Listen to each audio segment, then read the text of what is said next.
Le petit chaperon rouge.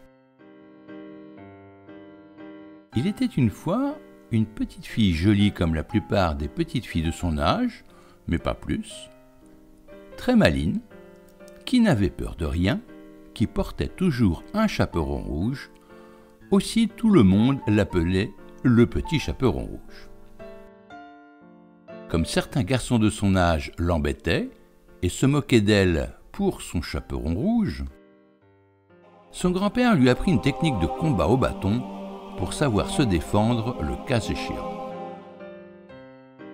Un jour, sa maman lui demanda d'aller porter à sa grand-mère un peu souffrante, qui habitait le village voisin, un panier contenant une galette et un pot de confiture. Voilà notre chaperon rouge qui traverse le bois qui sépare les deux villages. Au milieu du bois, elle rencontre le loup, qui semble aimable. Pas très loin, des bûcherons coupent du bois. S'il n'avait pas été là, le loup aurait bien essayé de croquer le petit chaperon rouge. Le loup demande au chaperon rouge : « Où vas-tu ainsi ? » ?»« Je vais apporter une galette et un pot de confiture à ma grand-mère qui habite dans la première maison en entrant dans le prochain village. Elle est un peu malade et cela l'aidera à se rétablir. »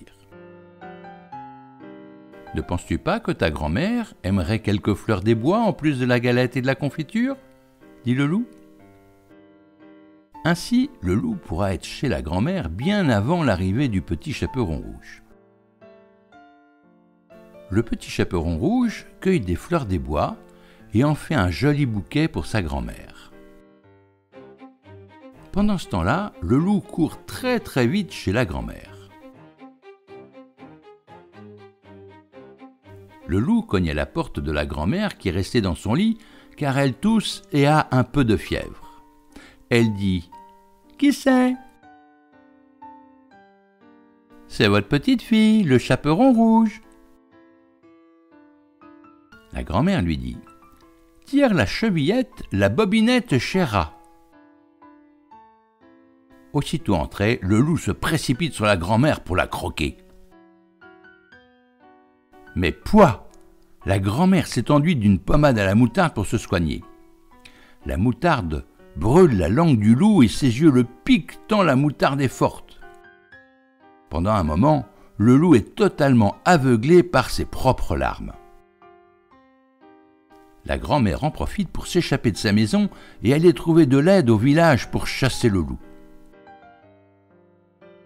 Le loup est à peine remis de ses brûlures dues à la moutarde que le petit chaperon rouge frappe à la porte. Toc toc toc. Le loup se met dans le lit de la grand-mère. Il remonte bien le drap pour ne laisser dépasser que sa tête de loup, coiffée d'un bonnet de nuit. Le petit chaperon rouge refrappe à la porte. Toc toc toc. Toc toc toc. Le loup adoucit sa voix en imitant celle de la grand-mère et demande : « Qui c'est ? » ?»« C'est votre petite fille, le chaperon rouge, qui vous apporte une galette et un pot de confiture de la part de maman. »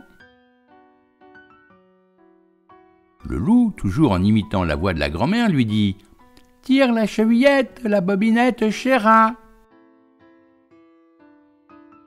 Le petit chaperon rouge entre et se rend compte qu'il y a quelque chose de changé et de bizarre chez sa grand-mère. « Mais quoi ? » ?»« Vous avez l'air bizarre, grand-mère, » dit le chaperon rouge. « Comme vous avez de grands pieds, » dit-elle en voyant les pieds du loup dépasser du bout du lit. « C'est pour mieux tenir debout, mon enfant. » « Grand-mère, comme vous avez de grandes oreilles. »« C'est pour mieux t'entendre, mon enfant. »«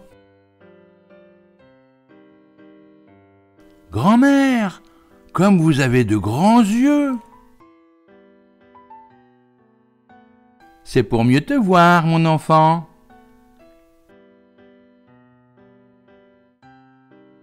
Grand-mère, comme vous avez de grandes dents. » c'est pour mieux te croquer, mon enfant, dit le loup en sortant du lit et en cherchant à attraper le petit chaperon rouge pour la manger. Le petit chaperon rouge, qui a gardé son bâton à la main, en met un bon coup sur la tête du loup qui voit 36 chandelles. Le petit chaperon rouge profite que le loup est à moitié évanoui par le coup de bâton pour le ligoter et lui mettre une corde comme muselière sur le museau. Le petit chaperon rouge a à peine fini de ligoter le loup que la grand-mère rentre accompagnée de plusieurs gens du village. Un villageois emmène le loup. La grand-mère, que l'aventure avait fait sortir du lit, se sent en bien meilleure forme. Elle offre un goûter à sa petite fille si courageuse et la remercie pour sa visite ainsi que pour la galette et la confiture.